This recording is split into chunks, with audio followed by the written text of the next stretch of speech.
Oi, vamos falar o que é neoliberalismo.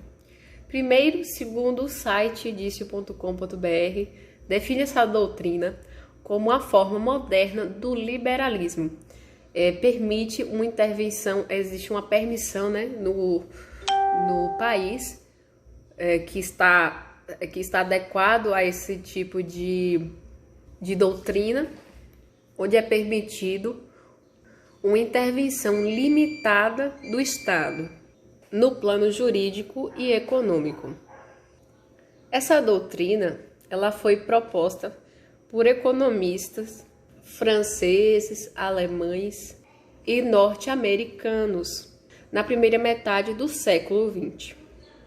E a ideia era uma adaptação dos princípios do liberalismo, o liberalismo clássico. Pois na época o Estado intervia muito, né? Era um Estado, um governo regulador. O neoliberalismo, então, seria a ideia de que o funcionamento do mercado deveria ser controlado apenas de certa forma, ou seja, parcialmente, não totalmente pelo governo. Depois, na década de 70, queriam a liberdade absoluta, ou seja, nenhuma intervenção do Estado sobre o mercado, sobre o funcionamento do mercado. E que o Estado interviesse de forma mínima na economia. O governo, então, ele faria intervenções, tomaria atitudes nos setores que são mais necessários, são mais imprescindíveis, que é o setor da saúde, o setor da educação e o setor da segurança, né? Então, seria nessas áreas que ele faria uma intervenção, que ele teria controle, mas também não total, né? Como princípios básicos dessa ideia neoliberalista são a mínima participação estatal nos rumos da economia de um país, a pouca intervenção do governo no mercado de trabalho, então só realmente quando fosse necessário essa intervenção, e a desburocratização do Estado, ou seja, as leis e as regras da economia seriam mais simplificadas para facilitar o funcionamento das atividades econômicas. Com mais liberdade, o comércio ele pode garantir que a economia ela cresça e o lado social também se desenvolva melhor.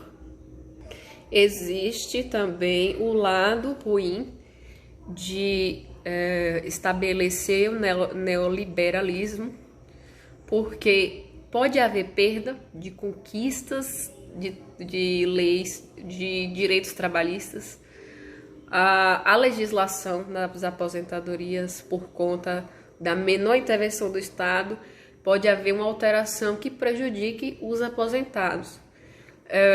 Trabalhadores terceirizados, redução dos salários, porque aí, no caso, a privatização pode fazer com que os empresários eles reduzam, eles se sintam no direito de reduzir os salários dos seus funcionários, já que o governo não vai poder intervir tanto.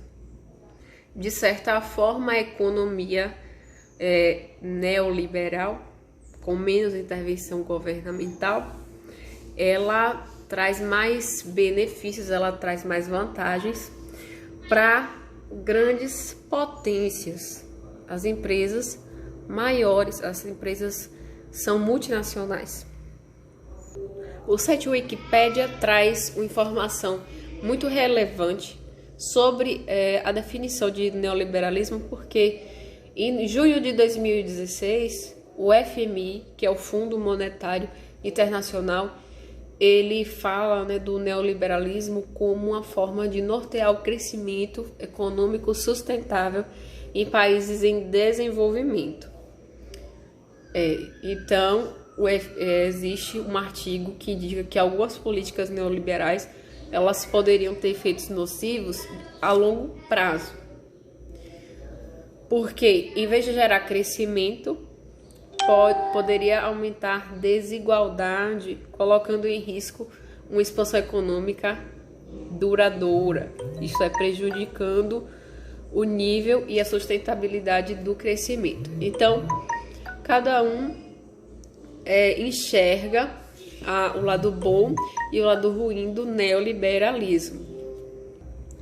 É claro que, dependendo do tipo de governo, nós devemos aplaudir a ideia do neoliberalismo, que surgiu na metade do século XX, né? E foi reforçado aí na década de 70 e 80. Por quê? A medida proposta pelo neoliberalismo é a diminuição generalizada de tributos, é a privatização de empresas estatais, então estaria nas mãos, seriam controladas por pessoas que têm conhecimento para estarem à frente dessas empresas, e não o governo, que dependendo do governo, do governante, poderia haver as medidas, né, econômicas, elas poderiam ser prejudiciais. Alguns governantes, a gente tem que admitir, que não têm conhecimento de economia para darem palpite na economia. Então, reduzir esse poder estatal, né, de fixar ou autorizar preços, de intervir no comércio, é bom, né? A maior liberdade para os comerciantes é muito mais vantajoso do que sempre estar sendo controlado pelo governante. Isso é ruim para o comerciante, que sabe o que é que está se passando na prática. O governante, ele muitas vezes não tem ciência do que é o comércio, né, do que é que se está se passando naquele momento, naquela fase de como é que está se procedendo as vendas. Então, o governante é governante, mas comerciante é comerciante. Ele sabe como é difícil no dia a dia pagar os tributos que o governo cobra. E quando o governo ele está controlando tanto, sendo tão rígido, o comerciante ele começa a não saber o que fazer, como agir, por se sentir sufocado. Vamos ser práticos. Qual é a função do Estado na economia? Intervindo na economia. A função é manter o equilíbrio dos valores dos produtos, é estabilizar a parte financeira, a moeda nacional. O governo ele vai utilizar políticas anti-inflacionárias e cambiais. E só o neoliberal defende, enfim, que a economia deve ser baseada no jogo livre das forças de mercado. Então, se você gostou, deixa o seu joinha, e se você é novo por aqui, seja bem-vindo. Fique à vontade para comentar e até o próximo vídeo.